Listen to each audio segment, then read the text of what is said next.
तो hello guys, हम पाई back. तो आज हम बात करेंगे माय होम हीरो के एपिसोड 12 द करंट हैप्पीनेस के बारे में, जो इस सीजन का लास्ट एपिसोड है। तो लेट्स बिगिन।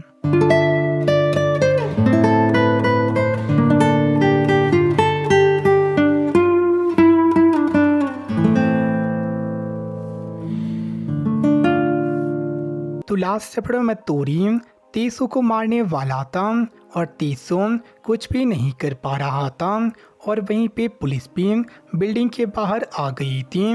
और इसके बाद हम मतोरी के फ्लैशबैक को देखते हैं। तो मतोरी को कहीं भी प्यार नहीं मिला था, एज उसके दोनों पेरेंट्स काम में बिजी रहती थी और उसे बस इंटेंसिव स्टडी में थ्रो कर दी थी। और कॉलेज के बाद में वो एक मेजर कंपनी को ज्वाइन करते हैं और उसके पेरेंट्स की ही डिसाइड की लड़की शादी कर लेते हैं, जो प्रेग्नेंट भी हो जाती है। बट फिर भी उसे कभी ऐसा नहीं लगा था कि उसे प्यार मिला था, और मतोरी को लगता था कि वो प्यार करने की ही कैपेबल नहीं था।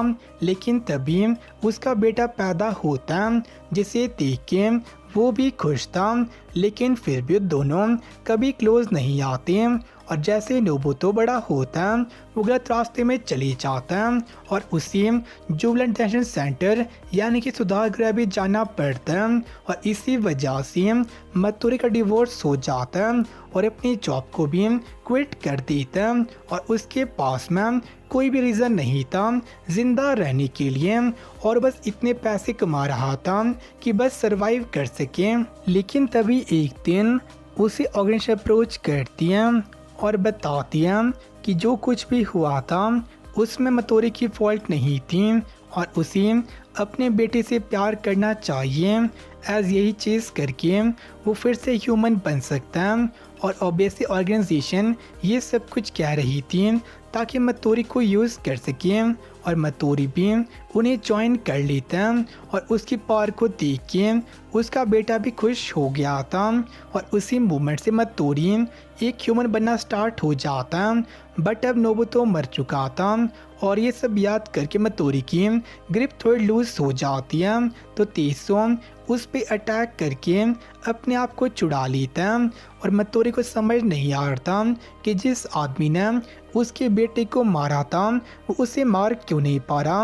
और उसके अकॉर्डिंग वो और तेसो लगभग सेम थे, एज वो अपनी फैमिली से बहुत ज़्यादा प्यार करते हैं, बट वो दोनों ही पावरलेस थे। और इसके बाद मतोरी अपने जेब से चाकू निकाल के अपने आप को स्टैब कर लेता है, और तभी घर के बाहर पुलिस भी आ जाती है।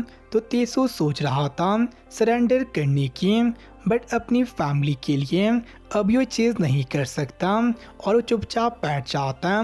बट इस पे मतोरी कुछ आवाज़ करके पुलिस को बताना चाहता, जिस पे तेसो उसके मुंह को बंद कर देता।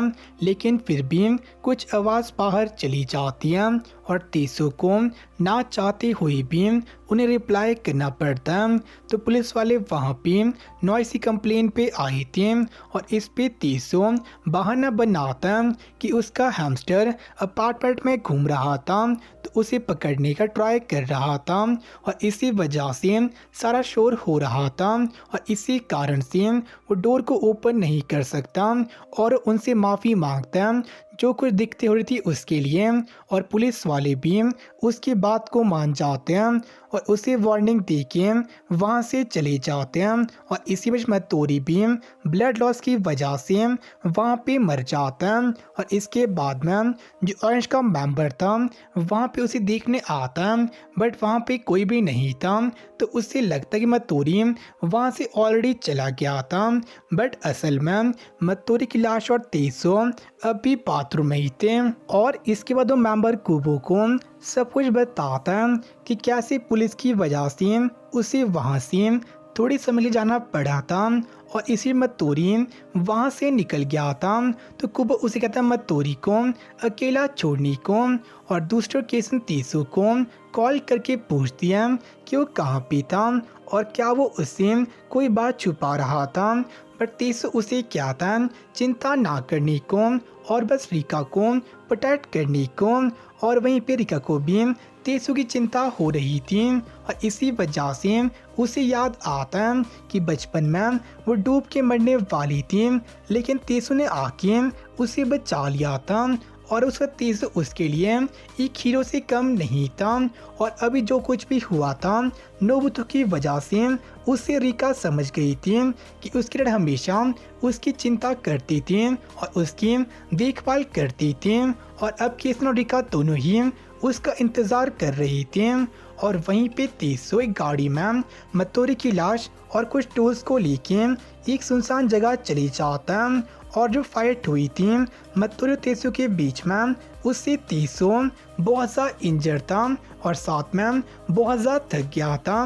बट अपनी फैमिली के लिए वो टूल्स की मदद से एक गड्ढा खोद देता है। लेकिन साथ ही तेसु सोच रहा था कि उसने जो कुछ भी किया था क्या वो कभी ख़त्म होगा, और उसने जो भी क्राइम किए थे क्या कभी उसे इसकी माफ़ी मिलेगी। और ऐसा सोचते हुए वो मत्तोरी की लाश को ठिकाने लगा देता है और उसके बाद में वापस अपने घर की ओर आ जाता है, जहाँ पे केसन उसका वेट कर रही थी और उसी थप्पड़ मार देती है।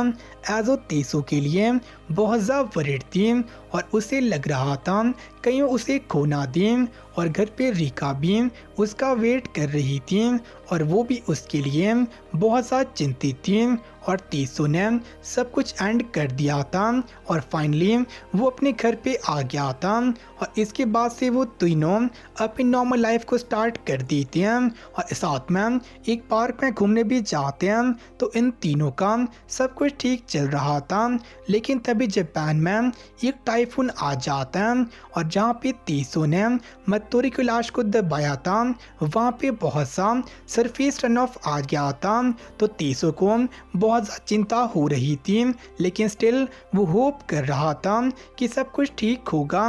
और यहीं पे एपिसोड और पूरा सीजन एंड हो जाता है। तो आज का काफ़ी सही था। और ऐसे मत्तोरी के पास्ट को देखते हैं तो मत्तोरी की पर्सनालिटी को भी इस चीज़ से समझ पाते हैं कि वो ऐसा क्यों था।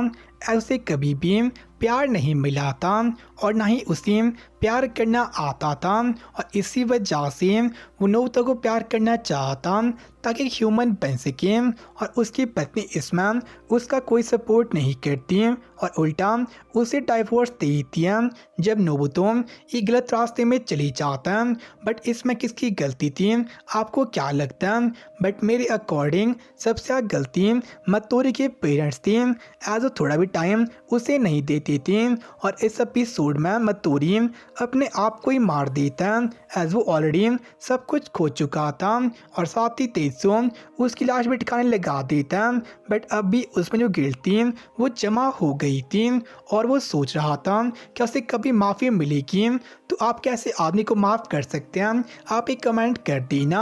और साथ में देखते हैं रिका को और उसके बचपन तेसु ने उसकी जान बचाई थी, तो तेसु उसके लिए एक हीरो से कम नहीं था। बट बड़े होते हुए वो इस चीज़ को भूल गई थी, बट फाइनली उसे याद आ जाता है। और जो पूरा सीज़न था ये भी काफ़ी अच्छा था। थोड़ी एनिमेशन में फ्लॉज थी, बट इसकी स्टोरी एक नंबर थी। बीच में हम थोड़ी गैस लगा सकते हैं, बट लास्ट में क्या होगा हम क्लियरली नहीं बता सकते। और साथ ही सीजन 2 कोई कन्फर्मेशन नहीं है और अगर आएगा तो मैं आपको बता दूंगा। और जो पूरा सीजन था इसका मेन बात यही थी कि जो बच्चे थे उनके लिए पेरेंट्स एक हीरो की तरह ही थे और तभी इसका नाम माई होम हीरो था। तो आपको ये एनिमे कैसे लगी आप ये बता सकते हैं। तो आपसे मिलते किसी और वीडियो में, तब के लिए बाय सैनरा। फील करो खुद को, उड़ने लगा मैं आसमान में।